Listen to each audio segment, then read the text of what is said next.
Bismillahirrahmanirrahim. Assalamualaikum warahmatullahi wabarakatuh. Alhamdulillahirabbil alamin wassalatu wassalamu ala asyrofil anbiya'i wal mursalin nabiyina Muhammadin wa ala alihi wa sahbihi wa man tabi'ahum bi ihsanin ila yaumiddin. Amma ba'd.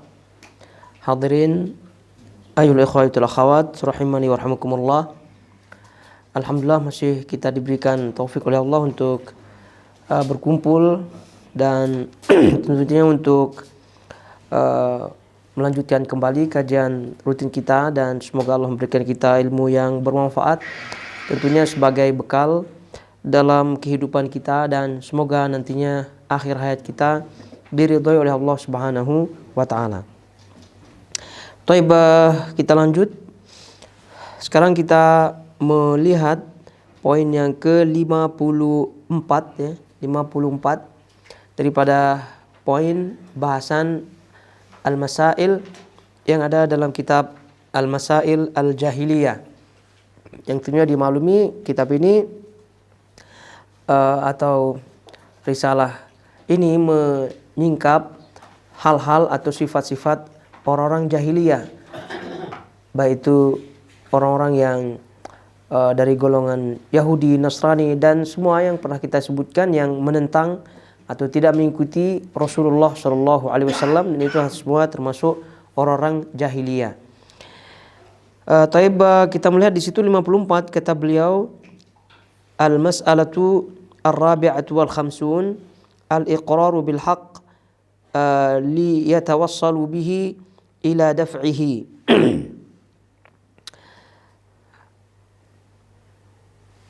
Kata beliau di situ, mereka berpura-pura mengakui kebenaran sebagai sarana untuk menolaknya.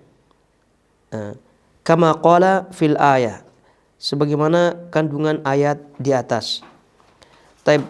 Jadi apa yang disebutkan dalam poin ini itu masih ada kaitannya dengan poin sebelumnya. Oleh karena itu diisyaratkan oleh beliau sebagaimana kandungan atau yang disebut dalam ayat di atas. Jadi ayat yang dimaksud adalah ayat-ayat yang disebut dalam poin yang ke-53. Jadi 54 ini kan mereka orang-orang jahiliyah berpura-pura mengakui kebenaran sebagai wasilah, sebagai cara untuk menolaknya. Dan ini tidak lain tidak bukan golongan kaum munafikin. Karena munafikin itu kan masuk juga golongan jahiliyah yang tadi kita sebutkan, seluruh yang tidak sejalan dengan ajaran Rasulullah SAW, tidak beriman dengannya, itu semua termasuk golongan orang-orang jahiliyah. Oleh karena itu kalau kita melihat keberpura-puraan mereka, orang-orang munafikin, itu tentu wadih, sangat-sangat jelas sekali ya di dalam kehidupan, perilaku kehidupan mereka, yang nama juga nifaq itu kan bermuka dua. Jadi disebut munafiqin ya karena mereka yuzhir al-haq wa yubtin al-batil. Bagaimana kata para ulama, mereka menampakkan kebenaran ya dan menyembunyikan kebatilan. Artinya apa yang dia tampakkan itu berpura-pura saja, namun apa yang mereka simpan dalam hatinya itu adalah hakikat daripada dirinya, yaitu kebenaran tadi, yaitu yuzhir al-haq, menampakkan kebenaran, wa yubtin al-haq, dan menyembunyikan kebenaran. Jadi sekali lagi ini adalah ma'ruf ya, bahwa sifat-sifat orang munafik itu menyembunyikan kebenaran. Jadi mereka beriman kepada Rasulullah SAW, namun mereka pada hakikatnya sangat membenci Rasulullah SAW.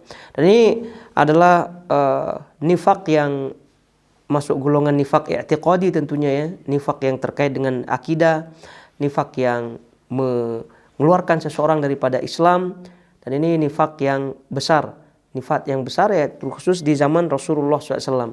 Mereka itu banyak ayat-ayat dan juga hadis-hadis yang menyebutkan bahwa mereka ini adalah musuh, lalu kemudian mereka ini adalah bahkan lebih dahsyat ya pengaruh buruknya daripada orang-orang Yahudi. Bahkan ya kalau bisa kita sebut dia sebagai musuh dalam selimut. Di awal-awal surah Al-Baqarah kita membaca bahwa Allah menerangkan kaum mukminin, lalu kemudian Allah menerangkan orang-orang kafir, lalu kemudian Allah menyebutkan tentang orang-orang munafiqin, minan nas may yaqulu amanna billah. Jadi ada di antara orang-orang pada waktu itu di zaman Nabi SAW dari manusia, mereka mengatakan mereka beriman kepada Rasulullah SAW, namun mereka tidak beriman pada hakikatnya. Mereka menganggap diri mereka orang-orang yang berbuat baik, berbuat atau memperbaiki, namun rupa-rupanya merekalah yang merusak. Merekalah yang merusak. Yukhadi'unallah wa huwa khadi'uhum. Supaya demikian Allah menyebutkan yukhadi'unallah, mereka menipu Allah Subhanahu wa taala dengan perlakuan-perlakuannya, seolah-olah mereka telah berhasil dalam tipuannya, menipu Nabi, menipu para sahabat dengan berpura-pura masuk Islam, tapi wa huwa khadi'uhum, dan Allah lah yang menipu mereka. Allah lah yang menipu mereka dengan cara yang mereka tidak ketahui. Walhasil kita melihat dalam sejarah bahwa mereka diungkap ya hakikat mereka terutama pada peperangan Tabuk. Peperangan Tabuk kita baca dalam sejarahnya bahwa mereka itu memang sengaja untuk tidak mengikuti perang Tabuk pada waktu itu. Ya, kita tahu sekarang Tabuk jauhnya jaraknya ya dari Madinah, dan pada waktu itu perangnya di musim panas. Sehingga kalau tidak benar-benar beriman kepada Nabi SAW, ya maka susah untuk mengikuti perang tersebut. Ya, buktinya kaum munafikin sudah jelas mereka tidak ikut, dan ada sebagian sahabat-sahabat Nabi SAW yang terpengaruh dengan mereka atau dengan alasan malas-malasan, namun tentu mereka tidak tergolong orang-orang munafik sebagai yang disebutkan ma'ruf dalam kitab-kitab sejarah. Walhasil disitulah Allah mengungkap mereka orang-orang munafik tersebut, sehingga ma'ruf juga dimaklumi Hudzaifah ibnul Yaman radhiyallahu ta'ala anhu, itulah sahabat Nabi SAW yang memegang sir rahasia Nabi SAW terkait nama-nama orang-orang munafik. Dan bahkan juga dimaklumi bahwa Umar bin Khattab radhiyallahu ta'ala anhu sangat-sangat takut akan dirinya masuk ke dalam daftar gelap, daftar kelam nama-nama tersebut, tapi sudah dipastikan beliau tidak masuk tentunya. Ya tentu sepak terjang orang-orang munafik ya itu sangat-sangat mengerikan ya, karena mereka kita ketahui ketika perang Uhud ya, Nabi SAW sebelum berangkat kita ketahui orang-orang munafik itu banyak mengundurkan diri, sampai 300-an itu lumayan pasukan yang mengundurkan diri daripada peperangan Uhud dan seterusnya. Mereka tadi disebutkan lebih berbahaya daripada orang-orang Yahudi, dan tentunya apa yang mereka dapatkan di dunia dan juga di akhirat itu tentu lebih dahsyat lagi. Innal munafiqina fid darkil asfali minan nar. Ini tentu ayat yang menegaskan bahwa mereka itu memang di kerak api neraka. Innal munafiqin, sesungguhnya orang-orang munafik itu fid darkil asfali minan nar, itu nanti berada di dalam kerak api neraka yang paling bawah sekali. Ini menunjukkan betapa dahsyatnya adab mereka di akhirat kelak. Nah, poin yang ke-54 terkait dengan orang munafik, karena ini adalah perbuatan munafik ya, berpura-pura mengikuti kebenaran sebagai wasilah untuk menolaknya. Dan ini betapa banyak tentunya ya, betapa banyak orang-orang yang berpura-pura. Kalau di depan orang yang diseganinya maka dia mengatakan iya, kalau di belakangnya dia mengatakan tidak. Nah, ini itu kan sifat nifak ada pada diri orang tersebut ya. Lalu kemudian yang ke-54 ini termasuk juga bagian daripada al-hiyal. Disebut 53, mereka mengadakan tipu muslihat baik secara terang-terangan atau tersembunyi. I'malul hiyal adh-dhahirah wal batinah. Mereka menggunakan cara tipu-tipu ya. Ya, al-zahirah wal batinah, yang zahir maupun yang batin, yang nampak maupun tidak nampak. Nah, poin yang ke-54 ini cara hilah atau tipu muslihat, cara-cara yang zahir. Ya, kalau yang batin yang tidak nampak ya betapa banyak tentunya. Nah, tapi kalau yang nampak, beginilah mereka orang-orang kaum munafikin di zaman dahulu. Dan sebagaimana kata beliau mengisyaratkan sebagaimana kandungan ayat di atas, yaitu ayat surah Al-Imran 72 di poin yang ke-53. Wa qalat ta'ifatum min ahlil kitab aminu billadzi unzila 'alal ladzina amanu wajhan nahar. Segolongan lain dari ahli kitab berkata kepada sesamanya, perlihatkanlah seolah-olah kamu beriman kepada apa yang diturunkan kepada orang-orang beriman, yaitu sahabat-sahabat Rasulullah SAW pada permulaan siang. Ya, karena siang itu kan kelihatan muka-mukanya. Jadi ya berpura-pura lah gitu kan masuk Islam, berpura-pura sholat zuhur gitu. Nah, tapi tiba-tiba kalau dah tiba malam, maghrib, isya, itu mereka sudah bisa bersembunyi. Maklum ya, di zaman dahulu tidak ada elektrik, tidak ada penerangan seperti kita. Maka sebab itulah disebutkan sholat maghrib isya ini adalah sholat yang paling berat bagi orang-orang munafik. Nah, begitu. Jadi ini semua sudah kita fahami ya, bagaimana orang-orang jahiliyah dari golongan orang munafikin ini pandai untuk berkamuflase lah istilahnya. Itu merubah dirinya seperti bunglon gitu kan. Jadi kalau berada di warna putih ya warnanya putih dan seterusnya. Padahal hakikatnya tidak demikian. Oleh itu sering kita ingatkan pada diri kita, hendaknya kita menjadi orang-orang yang shadiq, jujur pada diri kita, kemudian jujur pada Allah Subhanahu wa taala. Walhasil pada intinya Allah Subhanahu wa taala itu mengetahui, Allah tidak ada tersembunyi baginya. Jadi innallaha la yakhfa alaihi syai'. Jadi Allah tidak ada yang tersembunyi bagi Allah Subhanahu wa taala. Ya'lamu kha'inatal a'yun. Kemudian Allah mengetahui khianat-khianat daripada pandangan-pandangan yang ada. Lalu kemudian apa yang ada dalam hati-hati kita, Allah Subhanahu wa taala Maha tahu. Mereka itu orang-orang munafik tadi kita sebutkan, yukhadi'unallah. Mereka menipu Allah. Lalu kemudian wa makarullah. Mereka berbuat makar. Ya, seolah-olah dengan makarnya, dengan tipuannya mereka menganggap dirinya menang, berhasil. Namun tentu hakikatnya tidak. Ya, tadi kita sebutkan Allah Maha tahu bagaimana sepak terjang mereka. Oleh itu apa yang kita dapat pelajaran dari ini, sepandai-pandai kita menyembunyikan sesuatu yang batil, maka pasti akan terkuak. Dan sudah jelas sebelumnya, pasti Allah Subhanahu wa taala akan mengetahuinya atau mengetahuinya. Jadi pasti Allah Subhanahu wa taala mengetahuinya.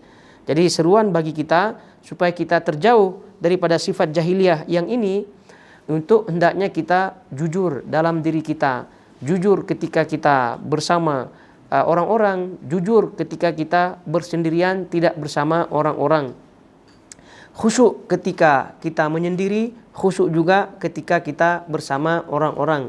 Karena fenomena di sebagian kaum muslimin ya, itu khusyuknya ketika bersama-sama saja.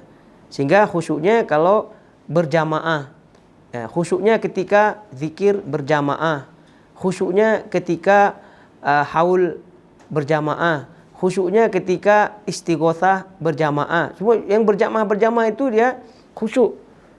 Tidak sedikit di antara mereka yang mengeluarkan air mata yang luar biasa, air mata yang membasahi pipi-pipi mereka, yang membasahi kalau perempuan kerudung-kerudung mereka gitu. Tapi rupanya air matanya itu hanya sebatas jamaah, hanya sebatas ketika berada di keramaian saja. Tapi ketika menyendiri, ketika dia tidak dilihat orang, maka semangatnya, khusyuknya, sedihnya tadi entah kemana begitu. Dia pindah alam. pindah alam untuk sementara. Nanti alamnya kembali ketika berjamaah. Gitu juga kalau kita melihat orang-orang kaum muslimin, masya Allah begitu kan, yang ya tadi berjamaah, semangatnya berjamaah. Jadi kalau sholat itu kan zikir mereka kan berjamaah, zikirnya berjamaah, masya Allah panjang begitu. Kan kalau kita lihat kita di Nusantara lah gitu ya, baik itu di Indonesia, di Malaysia, di Singapura gitu ya. Kalau kita melihat memang begitulah. Jadi wirid-wiridnya itu kalau kita melihat entah dari mana riwayat-riwayat wiridnya. Kalau kita melihat kan sudah jelas itu wirid-wirid Nabi kan sudah jelas. Singkat-singkat saja, Allahumma antas salam wa minkas salam, sebelumnya astaghfirullah yang ma'ruf, lalu kemudian subhanallah 33 kali dan seterusnya, ayat kursi, ada selesai. Gitu. Kan kalau kita melihat di Nusantara kita kan banyak tuh tambahan-tambahannya, betul tidak? Subhanallah 33 kali, belum lagi zikirnya la ilaha illallah banyak ya, sepanjang mood-moodnya lah begitu. Tapi secara keumuman panjang. Secara keumuman panjang ketika berjamaah, masya Allah. Panjang satu hal, suaranya satu hal, masya Allah semangatnya luar biasa begitu. Tapi kalau kita melihat ketika sholat sendiri-sendiri, itu panjangnya itu seolah-olah panjang hanya untuk jamaah saja. Tapi kalau sendiri itu tidak. Jadi antum lihatlah, perhatikan. Jadi apakah dia menyendiri juga sepanjang itu zikirnya atau tidak? Ya jawabannya kebanyakannya tidak. Kebanyakannya tidak. Bahkan sebagian imam-imam ketika sholat ya di tempat kita, zikirnya itu ketika dia menjadi imam saja. Tapi ketika dia menjadi sholat atau menjadi makmum, ya sholat sendiri dan seterusnya, itu seolah-olah tidak ada wiridnya. Ya mungkin sedikit-sedikit sajalah. Yang seharusnya adalah kalau panjang ya ketika jamaah ya panjang, ketika sendiri ya panjang, begitu kan? Kalau memang betul itu sunnahnya. Jadi maksudnya adalah bahwa kita berusaha jujur pada diri kita supaya kita terjauh daripada sifat jahiliyah seperti ini, khususnya sifat-sifat ahlu an-nifaq, sifat-sifat ahlu nifaq. Jadi walaupun ya tidak termasuk ke dalam nifaq i'tiqadi, karena kita maklumi bersama ada nifaq amali, ada nifaq i'tiqadi. Nifaq amali ya berbohong, lalu kemudian mengkhianati atau tidak menepati janji dan seterusnya. Sebagaimana yang disebut oleh Nabi SAW, ayatul munafiqi thalath. Idza haddatsa kadzdzaba, jika berbicara berdusta. Idza wa'ada akhlafa, jika berjanji tidak menepati janjinya. Wa idza tumina khana, jika diberikan amanah dia khianat. Dan seterusnya daripada hadis-hadis yang menyebutkan tanda-tanda daripada kaum munafikin atau an-nifaq. Oleh itu ini amali, dan orang ketika disebut munafik nifaq amali tentu tidak serta-merta disebut nifaq amali ketika sesekali ya, ketika sekali berdusta lalu kemudian disebut kamu munafik. Tidak demikian. Kata para ulama, disebut dia nifaq amali, disebut munafik nifaq amali ketika sifat-sifat yang tadi itu memang sudah menjadi ciri khasnya. Di banyak orang itu sudah paham, ini kamu dusta ya, kamu tidak benar lah. Jadi orang sudah tidak percaya karena seringnya berdusta, seringnya maka kalau udah sering berdusta, sering tidak menepati janji, itu dia termasuk golongan munafik nifak amali. Tapi kalau sesekali lalu kemudian dia bertobat, tidak mengulangi, maka itu tidak disebut nifak, tidak disebut nifak. Jadi ini supaya kita jelas bahwa orang itu disebut nifak amali ya, itu ketika dia sifat-sifat yang tadi disebutkan itu menjadi ciri khasnya karena terlalu sering dia lakukan, berbohong, lalu kemudian berjanji tidak tepati janjinya, lalu kemudian tadi diberikan amanah tidak dijalankan amanah itu dengan benar. Ya termasuk dalam hal ini yang suka berhutang ya, tapi tidak dibayar-bayar hutangnya. Insya Allah lah begitu nanti tahun depan atau ini nantilah ujung-ujungnya afwan. Ini bahaya juga. Karena itu ini diperhatikan kepada diri kita supaya kita tidak termasuk ke dalam nifak amali ini. Kalau nifak itu dia sudah jelas ya, seperti yang dalam bahasan kita, bahwasanya dia menyembunyikan kekufuran, menyembunyikan kekufurannya menyembunyikan kebenarannya, menyembunyikan kebenaran yang semestinya dia tampakkan. Dan caranya ya menampakkan kebenaran kepada sebagian orang, ya khususnya kepada Nabi Shallallahu Alaihi Wasallam yang maklum dalam sejarah orang-orang munafik. Jadi jamaah semua yang dirahmati Allah Azza wa Jal, untuk keluar sekali lagi daripada poin yang ke-54, itu tidak ada jalan keluar kecuali jujur dan ikhlas. Kecuali jujur dan ikhlas. Jujur dan ikhlas inilah yang mengeluarkan seseorang daripada sifat munafik. Sifat munafik.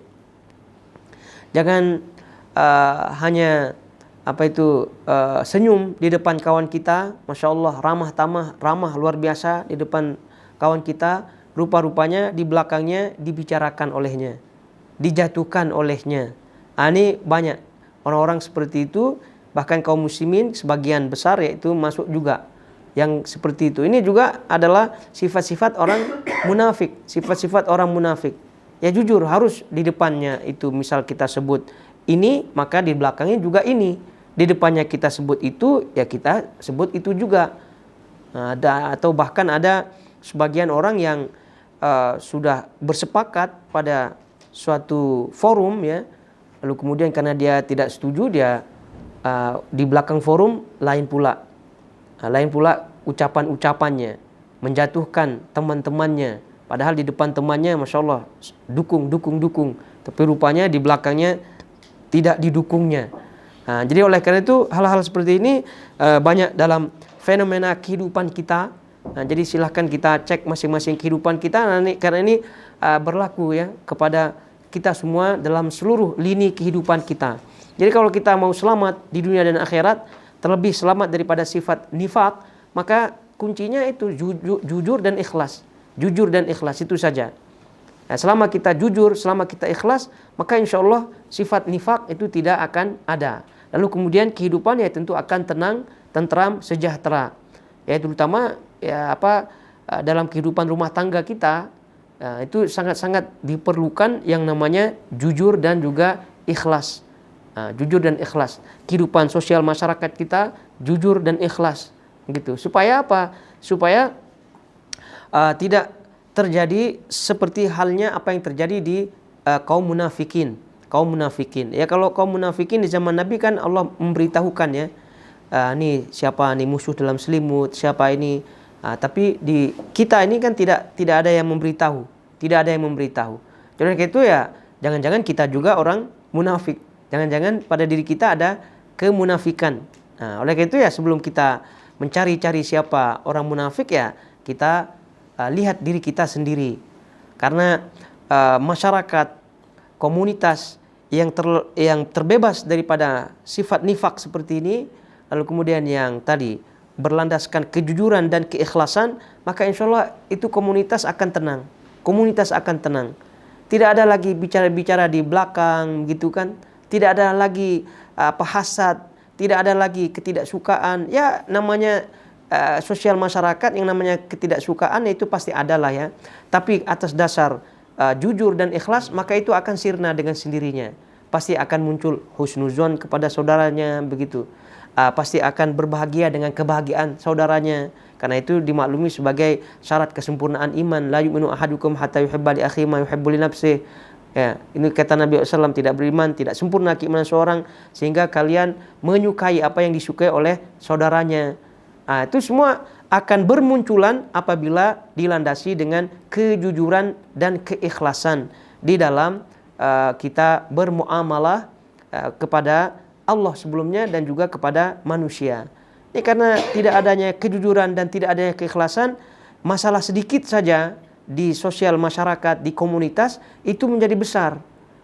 Tidak mau mengalah, padahal sudah jelas kebaikan di situ. Tidak mau mengalah, pengen ini, pengen itu. Gara-gara apa?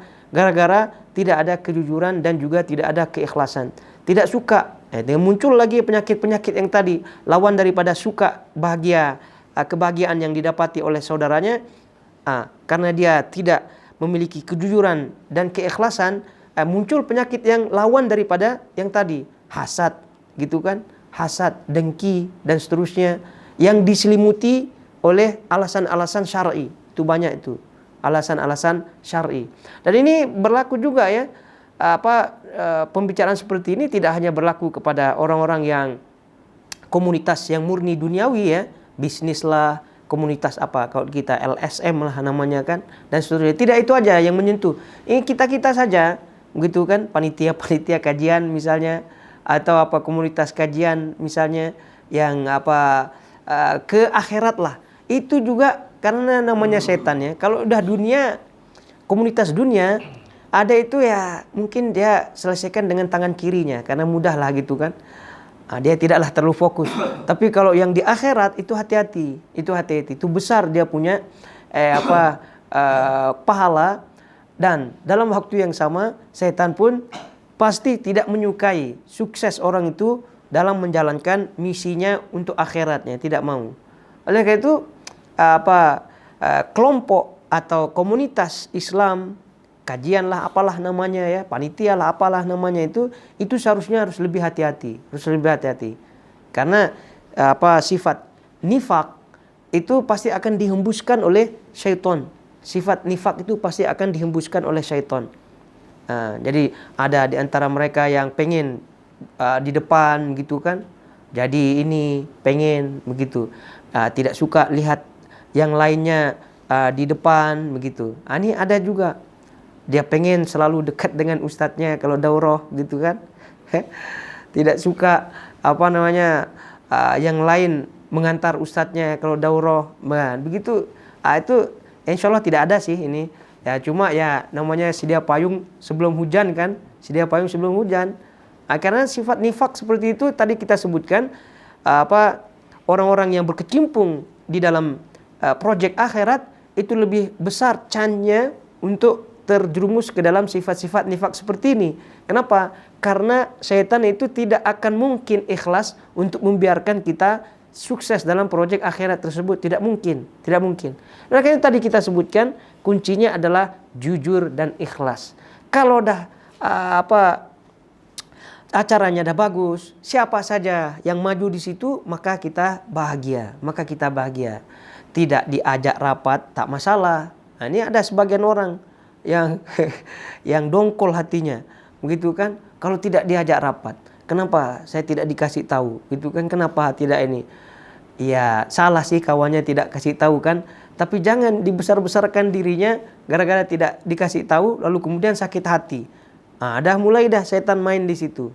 Jadi intinya kejujuran dan juga keikhlasan akan menyirnakan semua itu. Nah itu kita tancapkan pada diri kita, selama itu baik gitu kan, selama proyek itu baik, kita dilibatkan atau kita tidak dilibatkan, yang penting kita jalan di atasnya. Kalau kita memiliki mampu untuk menyumbang, kita sumbang, baik dengan harta, baik dengan dengan kita punya waktu dan seterusnya, maka silahkan. Siapa yang maju, siapa yang ini, siapa yang didengar, siapa yang tidak dengar, itu bukan urusan lain. Yang penting kita sukseskan, yang penting kita bahagia di atas kebenaran, maka itulah dia. Itu. Jadi ini diingatkan ya, karena tadi kita sebutkan selama itu menjadi proyek akhirat, maka selama itu syaitan sangat-sangat berusaha keras, ya, maksimal. Lebih maksimal lagi daripada proyek-proyek dunia tadi. Karena kalau proyek-proyek dunia ya cukup dikasih misal dikasih proyek tambang, selesai dia dah. Kan? Selesai dia. Tapi kalau proyek akhirat ini tidak, dia pengenlah dekat dengan ustadznya gitu kan. Dia pengenlah dikenal dengan ustadznya, dia pengen ada hubungan nanti kemudian dengan ustadznya kalau yang diundang-undang gitu, sehingga dia pengen maju begitu. Dan seterusnya. Ini adalah fenomena, ini hanya sedia payung sebelum hujan, dan alhamdulillah ya semoga tidak terjadi di kita di sini ya. Tapi kalau yang terjadinya ya pasti terjadi ya di luar sana gitu kan. Ya, karena kita melihat fenomena seperti itu, betapa banyak panitia-panitia yang akhirnya komunitas kajian yang pada akhirnya tidak suka satu sama lainnya begitu. Tidak suka satu sama lainnya karena ini, karena itu, karena ini, karena itu. Oleh karena disebabkan tidak diawali dengan ikhlas dan juga tadi kita sebutkan kejujuran. Kalau dah tidak ada kejujuran dan ikhlas, maka sifat kemunafikan akan bermunculan, Ini berlaku kepada laki-laki dan juga berlaku kepada perempuan, jamaah al-ikhwan dan juga jamaah al-akhwat. Sekali lagi ana ingatkan, proyek akhirat gitu ya, ini lebih besar peluangnya untuk digoda oleh syaitan. Mereka itu tadi jujur dan ikhlas. Sekali lagi ini adalah kunci untuk kita selamat daripada sifat nifak, seperti halnya orang-orang jahiliyah di zaman dahulu ketika mereka berhadapan dengan dakwah Nabi Shallallahu Alaihi Wasallam. Taib, ini yang ke-54 ya. Kemudian sekarang kita melihat yang ke-55.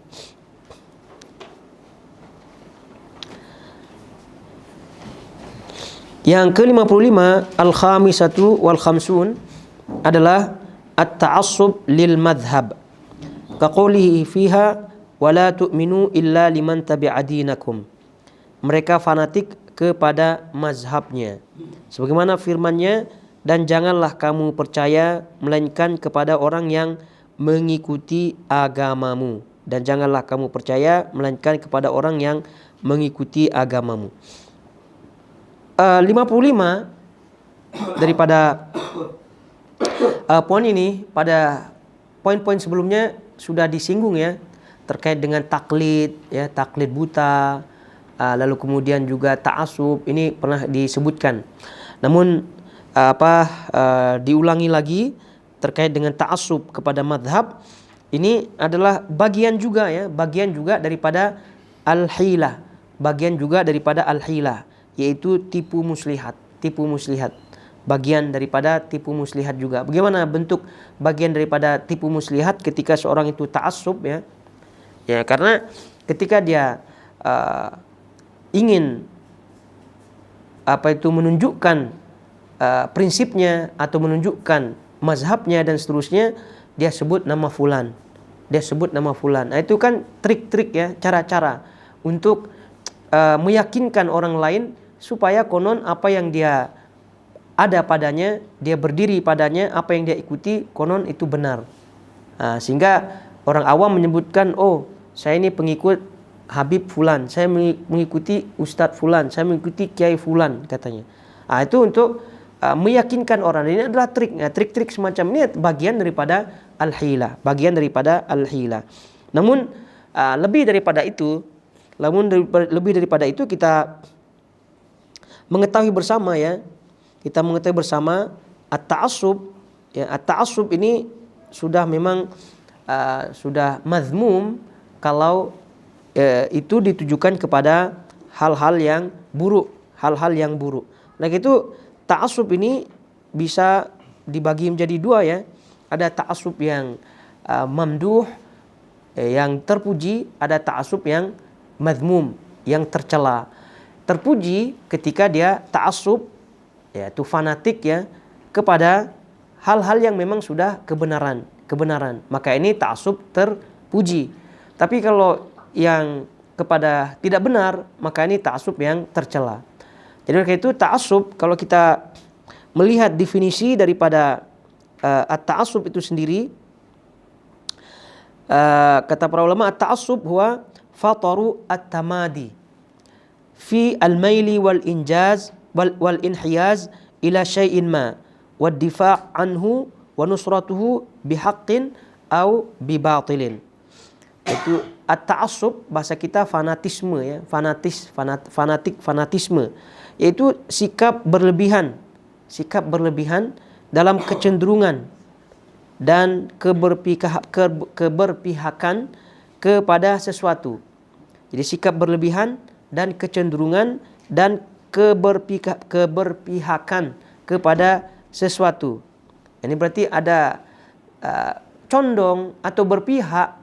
Kalau yang normal itu belum menjadi ta'assub ya, belum menjadi fanatisme. Tapi kalau udah berlebihan, maka itu namanya fanatisme. Siapa di antara kita yang tidak condong kepada sesuatu? Kita suka, kita cinta, itu sudah condong namanya kan. Tapi kalau sudah berlebihan, maka itu masuk ranah at-ta'assub. Saya itu disebutkan waddifa'u anhu wa nusratu bihaqqin aw batil, serta membelanya dan menolongnya baik dengan cara yang benar maupun yang salah. Nah, itu. Kalau normal ya, kalau normal orang suka, orang condong, orang cinta, kalau normal ya tidaklah disebut berlebihan ya.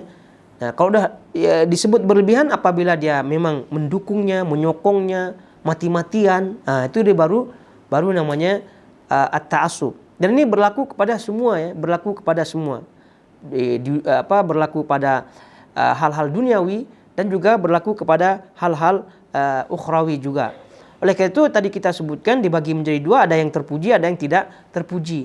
Ketika seseorang itu condong berlebihan dalam bentuk membela, menyokong, mendukung dan seterusnya baik dengan cara yang benar maupun dengan cara yang salah, maka ini ta'assub namanya. Nah, untuk orang-orang orang-orang jahiliyah dalam konteks bahasan kita, itu tentu mereka condong dan cenderung ya ta'assub kepada mazhab mereka. Jadi mazhab di sini adalah artinya pendapat, keyakinan. Mazhab maknanya pendapat dan keyakinan. Ya, tidak terbatas kepada mazhab fikih sebagaimana kita fahami sering mendengar mazhab ya mazhab fikih, tidak. Yang namanya mazhab adalah pendapat. Pendapat. Jadi bisa pendapat fikih, bisa pendapat apa saja begitu. Tapi dalam konteks jahiliyah itu pendapat akidah mereka, Yang mereka ya tentu banyak ayat-ayat yang menyebutkan mereka itu wa idza qila lahum ittabi'u ma anzalallah qalu bal nattabi'u alaihi aba'ana. Jadi jika mereka diajak ya untuk beriman mengikuti ajaran Nabi SAW, mereka menjawab kami akan mengikuti nenek moyang kami atau bapak-bapak kami. Itu menunjukkan mereka berta'assub kepada apa yang mereka yakini daripada akidah-akidahnya. Jadi keyakinan seperti yang disebutkan di sini, mereka fanatik kepada mazhabnya, ya mazhab keyakinan mereka. Jadi kalau kita melihat hal-hal seperti ini, kalau kita memperluas ya, jadi tadi kita sebutkan ada yang bersifat terpuji, ada yang bersifat tercela. Kalau terpuji yang tadi, apabila kita sudah mengetahui kebenaran sesuai dengan dalil-dalilnya, lalu kemudian sesuai dengan pemahaman sahabat-sahabat Nabi SAW, maka fanatik atau ta'assub kepada pegangan tersebut tidak masalah. Dan justru itu yang menjadi tuntutannya, sehingga menjadi prinsip dimanapun saja kaki kita berpijak, di situ kita tegak, tegak dengan kita punya prinsip, dengan prinsip kebenaran yang kita pegang melalui dalil-dalil yang ada, melalui apa yang tadi kita sebutkan riwayat-riwayat yang sahih daripada sahabat-sahabat Nabi SAW. Itu oleh karena itu kokohnya kita dalam berpijak ketika memegang kebenaran ini suatu hal yang terpuji. Tapi ini apakah ta'assub apa tidak? Ta'assub, tapi yang terpuji, ta'assub yang terpuji. Namun bahasanya ya tentu ta'assub kepada yang tidak terpuji tentunya. Ta'assub kepada yang tidak terpuji.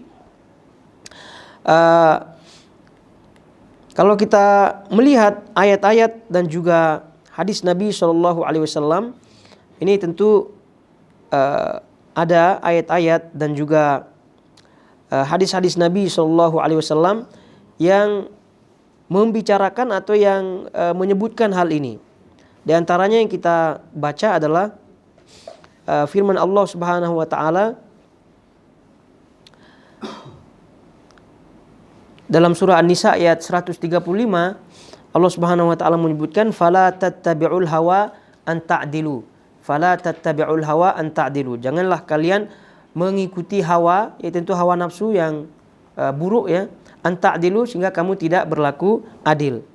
Kalau kita melihat keterangan Ibnu Katsir rahimahullahu taala dalam tafsirnya ayat ini, beliau menyebutkan ay fala yahmilannakum al hawa wal asabiyah, yaitu janganlah kalian mengikuti atau terikut dengan hawa nafsu dan asabiyah. Asabiyah maksudnya fanatik, ini fanatisme.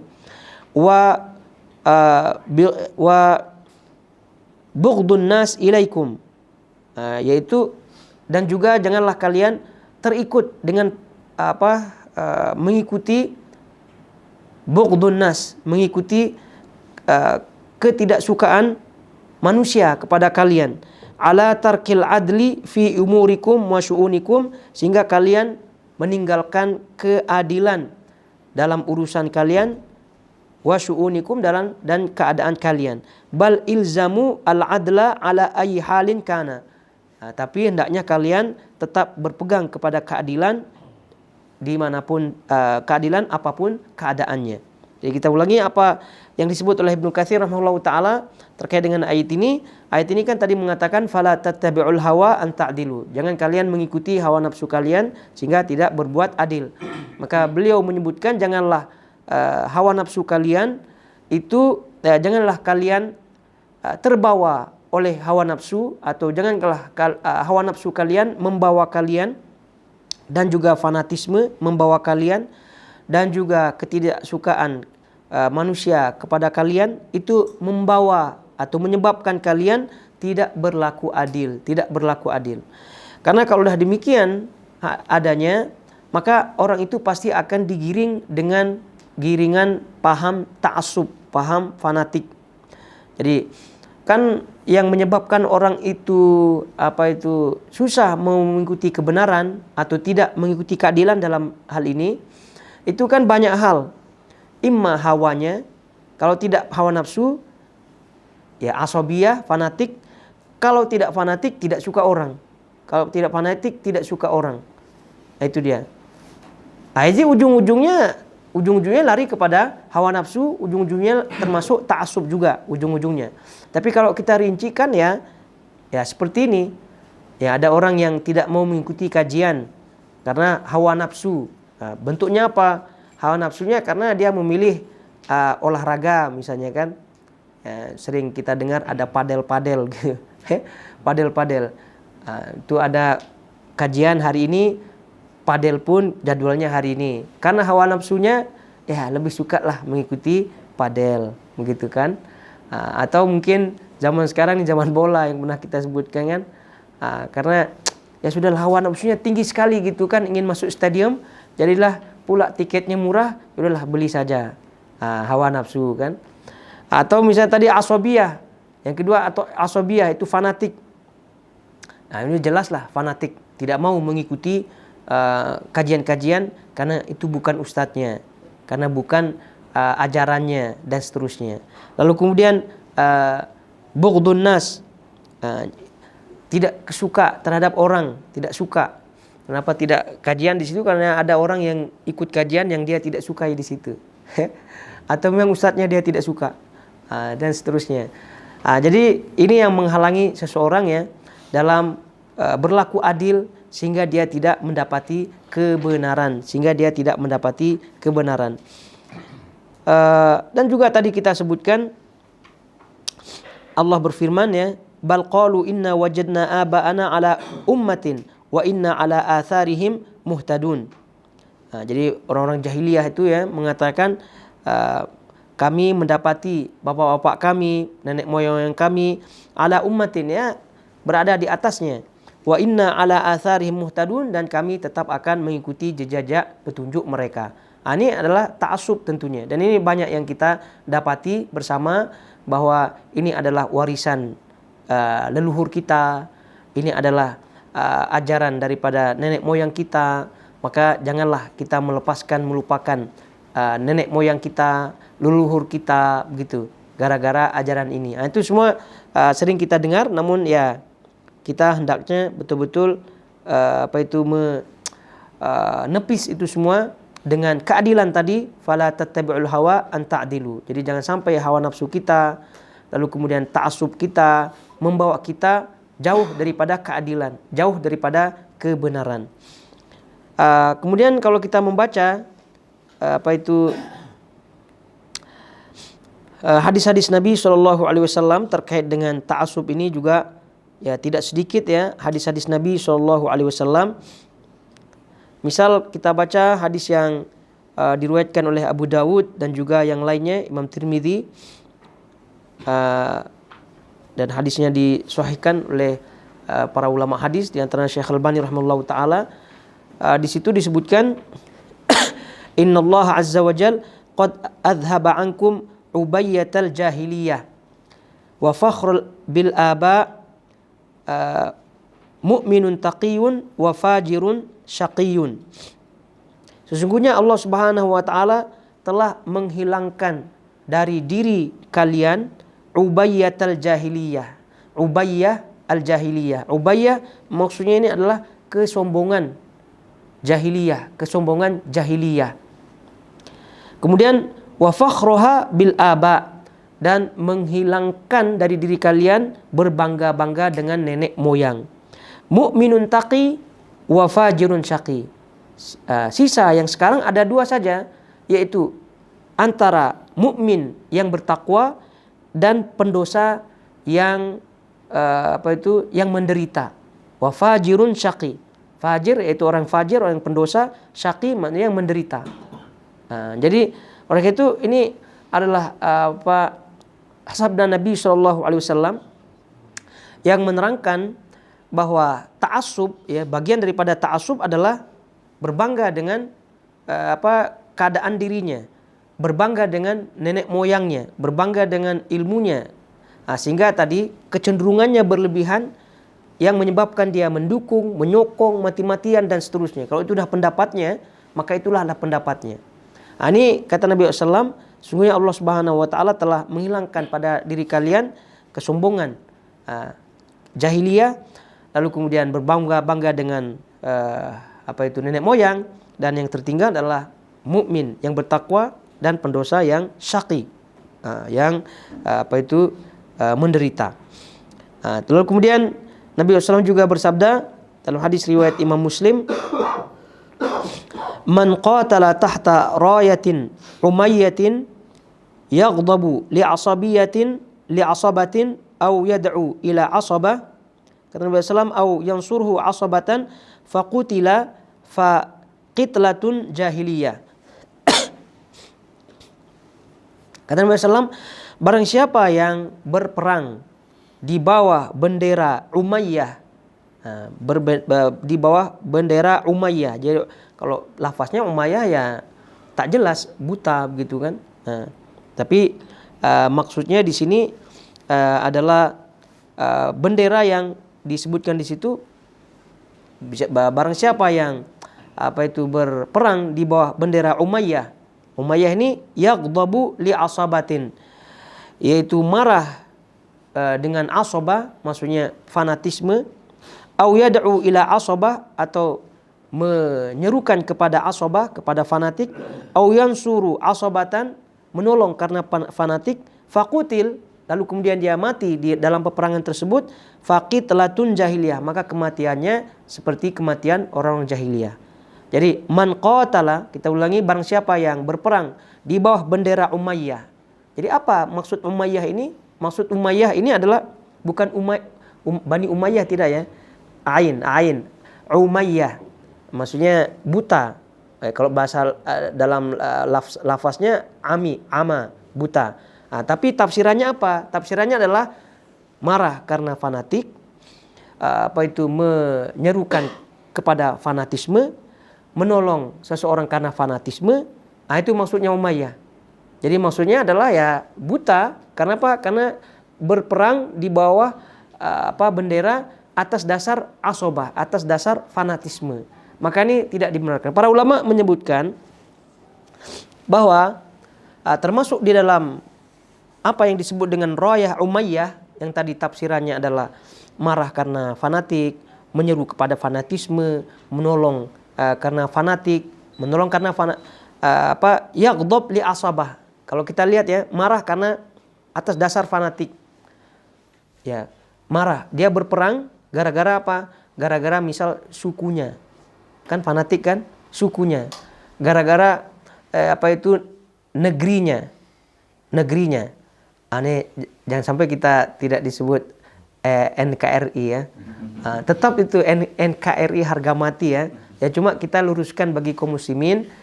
Di samping NKRI, Negara Kesatuan Republik Indonesia, itu juga mesti harus diluruskan niatnya supaya tidak tidak jauh daripada syariat. Karena apa? Karena tinggal di setting saja niatnya, kan sudah Islam. Ya kalau non muslim ya lain cerita ya. Tapi kalau kita Islam tinggal di switch off dia punya niat itu saja. Nah, oke, itu disebut di sini barang siapa yang berperang di bawah bendera Umayyah, maksudnya tadi marah karena fanatik, ya karena mungkin negerinya diserang, lalu kemudian sukunya diserang. Nah, jadi oleh karena itu dia berperang atas dasar sukunya, atas dasar itu bangsanya, murni ya, itu saja. Lalu kemudian ia da'u ila asabah, menyeru untuk fanatik, menyuruh orang untuk ikut berperang, membela sukunya, membela negaranya, membela bangsanya. Lalu kemudian yansur asabatan, menolong fanatisme, berdasarkan fanatisme, menolong. Dia tolong itu gara-gara dia ikut berperang gara-gara suku fulan ada kaitannya dengan dia. Suku fulan, negara fulan ada kaitannya dengan dia. Itu dimaksud dengan berperang di bawah bendera Umayyah. Jadi fakutilah, jika mati di atas bendera atau di bawah bendera Umayyah tadi, faqitlatun jahiliyah, maka kematiannya seperti kematian orang jahiliyah. Karena orang jahiliyah kalau berperang, lihat Abu Jahal kalau berperang itu atas dasar apa berperangnya? Atas dasar sukunya. Ya, siapa yang berani mengatakan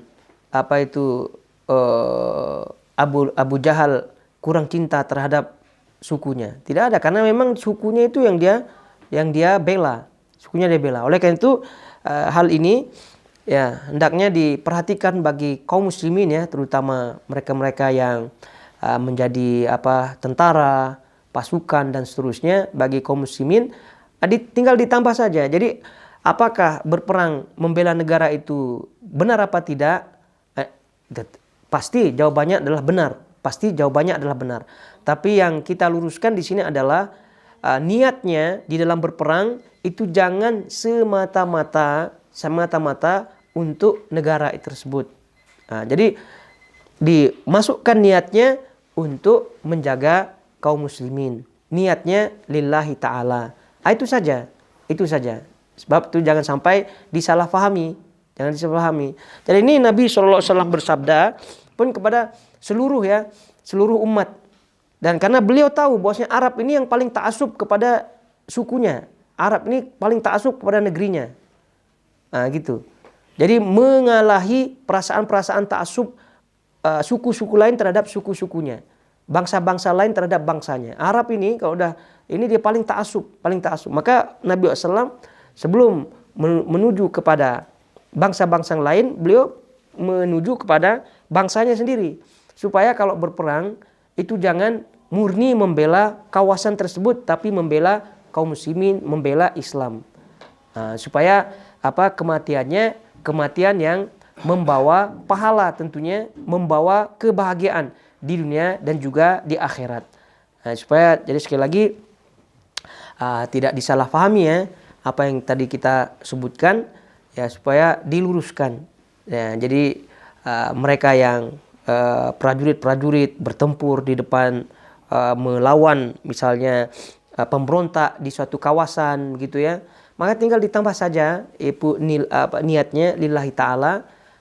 Di samping dia membela negaranya, itu juga dia niatkan lillahi ta'ala. Maka dengan demikian dia terhindar daripada kematian sebagaimana kematian orang-orang jahiliyah. Karena tadi kematian orang jahiliyah ketika bertempur ya karena pertempurannya atas murni sukunya.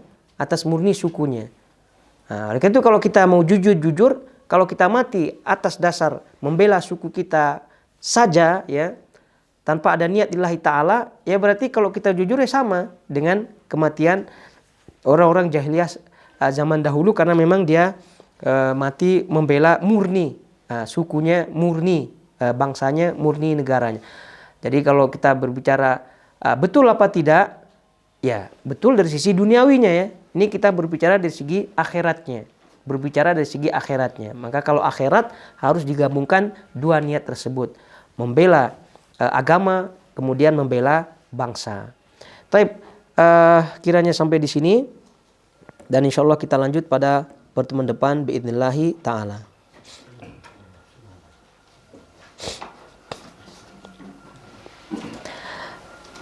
Ini ada pertanyaan ya dari jamaah kita, ada WhatsApp masuk nih dari Pak Ferry. Jadi rupanya harapannya Pak Ferry masih melihat inilah live-nya ya. Jadi bertanya nih di WhatsApp. Afwan, ada jamaah titip pertanyaan. Katanya. Assalamualaikum. Ustadz, bagaimana menghindari nifak amali? Terkadang mungkin ada nifak kecil yang tersembunyi dalam hati kita. Misal kita tidak menepati janji atau batal ketemuan sama teman kita. Jadi caranya yang tadi kita sebutkan, switch on gitu ya. On dalam diri kita kejujuran dan ikhlas. Kejujuran dan ikhlas. Jujur pada diri kita, kemudian ikhlas lillahi ta'ala. Lalu kemudian juga tanamkan bahwasanya iman yang sempurna adalah bahagia dengan kebahagiaan orang lain. Maka kebalikannya juga, apakah kita mau orang lain memperlakukan kita seperti apa yang kita lakukan kepada orang lain tersebut. Misal tadi tidak menepati janji atau batal ketemuan sama teman padahal sudah ini. Kalau kita posisi teman yang menunggu, apakah kita mau apa tidak? Maka hal-hal seperti itu kita bertanya pada diri kita sehingga mendorong kita untuk lebih jujur kepada diri kita dan juga lebih ikhlas kepada Allah Subhanahu wa taala. Ya, selanjutnya ya berdoa kepada Allah Subhanahu wa taala agar diberikan keikhlasan, kejujuran tadi. Terus kemudian tadi kita pernah sebutkan di awal ya bahwa orang itu disebut nifak. Nifak amali itu ketika kelakuan tanda-tanda nifak tersebut dilakukan dengan cara atau dilakukan sering.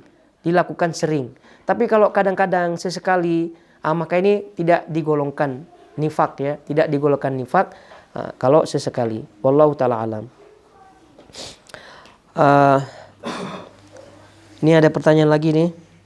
Ustadz izin bertanya, misalkan suami kita punya uang cukup, lalu istri dan anak-anak mengajak untuk umroh saat liburan sekolah. Namun suami bilang, gak usah umroh, gak ada uang. Padahal beliau ada uang. Itu bagaimana Ustadz? Apakah termasuk tidak jujur dan ikhlas? Bukankah bila kita mempergunakan harta di jalan Allah, Allah akan ganti dengan yang lebih baik daripada itu? Lalu kemudian bagaimana Ustadz dengan sikap seseorang yang dia lebih senang mengikuti olahraga ketimbang kajian ilmu? Ini mungkin pertanyaan lain lah ya. Nanti kita lihat dulu kalau ada waktu. Yang pertama ini Al-Kisah, ada sebuah keluarga gitu kan, di dalamnya ada suami istri dan anak. Lalu kemudian konon katanya ada rumornya suaminya ada uang. Lalu kemudian diajaklah oleh istrinya untuk umroh karena istrinya sepertinya melihat ada uang. Terus kemudian suami bilang nggak ada uang. Bukankah apa katanya ini? Bagaimana? Apakah termasuk tidak jujur dan ikhlas? Karena memang faktanya memang ada uang pada suaminya, maka ya tidak jujur dan ikhlas. Sesimpel itu jawabannya. Kalau memang itu faktanya demikian. Tapi permasalahan berikutnya adalah apakah benar sesuai fakta apa tidak. Ini kita tidak bisa masuk ke dalamnya ya. Ya, karena kita tidak tahu hakikatnya. Tapi kalau memang pada hakikatnya ada uangnya, maka tidak termasuk jujur dan tidak termasuk ikhlas. Ya karena ada uangnya lalu kemudian dia bilang tidak ada uang. Ya itu nerasa sangat mudah untuk dijawab ya. Tapi pertanyaan berikutnya adalah apakah benar suaminya ada uang apa tidak? Itu dia. Lalu kemudian apa alasannya suaminya mengatakan tidak memiliki uang? Apakah ada hajat lain yang memang diperlukan selain itu dan seterusnya? Maka ini diperlukan diskusi di dalam keluarga. Namun lagi-lagi diskusi yang harus didasari atas dasar tadi kejujuran dan ikhlas. Ingat tadi kita ini adalah tips ya. Kita punya dalam kehidupan jujur dan ikhlas. Ini dalam semua kehidupan kita, rumah tangga kita, lalu kemudian komunitas kita. Kalau jujur dan ikhlas insya Allah akan tumbuh husnuzon, akan tumbuh semua. Maka insya Allah akan menghasilkan hasil yang baik. Dan bukankah bila kita mempergunakan harta di jalan Allah, Allah akan ganti yang lebih daripada itu? Ya, Dan ini banyak sekali ayat-ayatnya ya. Mathalul ladzina yunfiquna amwalahum fi sabilillah kamathali habbatin ambatat sab'a sanabila fi kulli sumbulatin mi'atu habbah. Jadi Allah mempermisalkan yang berinfak di jalan Allah, termasuk ini menggunakan hartanya untuk umroh, itu kan akan dilipat gandakan bahkan menjadi 700 kali lipat. Kemudian anfik tunfak, jadi berinfaklah maka Allah akan memberikan kalian infak. Itu banyak sekali janjinya Allah Subhanahu wa taala. Itu suami ini kalau memang benar ada uangnya lalu kemudian hajatnya bisa tertutupi dengan yang lainnya, maka silakan berumroh gitu kan, dan double banyak pahalanya. Membahagiakan anak istri, khairukum li ahli, katanya sebab kalian adalah yang paling baik kepada keluarganya. Keluarga maksudnya istri dan anaknya. Lalu kemudian juga pahala umroh, itu sudah jelas gitu kan. Pahala berinfak menjalankan harta tersebut di jalan Allah banyak sekali, double pahalanya. Karena itu ini luar biasa. Tapi ya semoga saja suaminya itu aman-aman saja ya. Kemudian bagaimana Ustadz dengan sikap seorang yang dia lebih senang mengikuti olahraga ketimbang kajian ilmu? Itu tadi fala tattabi'ul hawa an ta'dilu. Itu dah tadi kan. Janganlah kalian mengikuti hawa nafsu kalian sehingga kalian tidak berlaku adil. Berlaku adil maksudnya tidak menerima kebenaran, mengikuti kebenaran. Lalu kan untuk olahraga dia berusaha online. Ada olahraga online. Untuk olahraga dia berusaha online dan semangat luar biasa. Olahraga online. On time lah maksudnya nih. Kita husnuzon saja. Namun untuk pergi kajian dia datang terlambat karena kecapean habis olahraga alasannya. Lalu berkata dan bisa ikut kajian live-nya di YouTube. Namun nyatanya dengarkan kajian sambil baringan tidur akhirnya. Tidak menyimak dengan baik. Apakah ini termasuk mengikuti hawa nafsu? Ya sepakat jamaah kita di sini kan. Apakah ini termasuk mengikuti hawa nafsu atau tidak? Sepakat majelis permusyawaratan mengatakan bahwa ini mengikuti hawa nafsu. Sudah jelas ini mengikuti hawa nafsu. Kalau sekali berlaku demikian dalam kehidupannya, ya mungkin terjebak lah ya. Tapi kalau berkali-kali ya namanya ini mengikuti hawa nafsu. Mengikuti hawa nafsu. Habis kemudian mengatakan ikut kajian di YouTube, ini semua sekali lagi online seperti ini, kemudian recording kajian seperti itu tidak bisa dijadikan sebagai jalan keluar yang paling utama. Yang paling utama adalah mengikuti di sini ya, karena pahalanya banyak, double pahalanya. Kalau ikuti di sini fokus ada, walaupun agak-agak ngantuk gitu kan. Lalu kemudian malaikat ada, begitu. Lalu kemudian juga kita berjumpa dengan kawan ini, silaturahim masuk, ziarah masuk, itu banyak sekali. Sehingga auranya itu lain dan hasilnya itu confirm lain gitu. Tapi kalau hatta misalnya Syekh bin Baz gitu kan tapi di atas pembaringan kita lihat, itu lain juga hasilnya. Syekh bin Baz ini, siapa meragukan keilmuan Syekh bin Baz kan? Tapi kita dengar di YouTube saja sambil baring-baring, itu auranya lain. Beda cerita kalau misal masih hidup beliau, tapi kan tidak kan. Kita hadir kajiannya, walaupun pernah kita dengar, sering kita dengar ucapannya. Ucapannya sering kita dengar, tapi kita lihat dia langsung dengan teman-teman, dengan majlis di tempat yang berkah dan sebagainya, itu lain hasilnya, lain. Oleh karena itu janganlah dikalahkan oleh hawa nafsu seperti ini, apalagi dikalahkan oleh olahraga. Olahraga itu baik, tapi ya mari kita setting diri kita masing-masing. Ya jangan sampai kita mengutamakan maslahat dunia, dalam hal ini konon untuk sehat, oleh karena itu berolahraga, tapi mengorbankan maslahat akhirat. Jadi itu silahkan olahraga pun ya tidaklah harus main apalah gitu kan. Ya, sesekali bolehlah. Ala kulal ini sebenarnya sudah kita pahami, namun perlu untuk disebutkan. Sepertinya yang bertanya adalah istri ya, karena kalau suami berarti dia sebut istri saya gitu ya. Berarti ini yang bertanya adalah istri. Jadi mudah-mudahan apa yang bertanya kita ucapkan jazakallah khairah, dan juga kita semua aman-aman saja ya. Ya biasalah mesti ada problematika, tapi ini adalah problem yang sangat-sangat kecil sekali. Insya Allah dengan kita rajin ikut kajian, billahi ta'ala pelan-pelan akan hilang. Sampai di sini kiranya. Wa sallallahu ala nabiyina Muhammad wa ala alihi washabihi wasallam. Wassalamualaikum warahmatullahi wabarakatuh.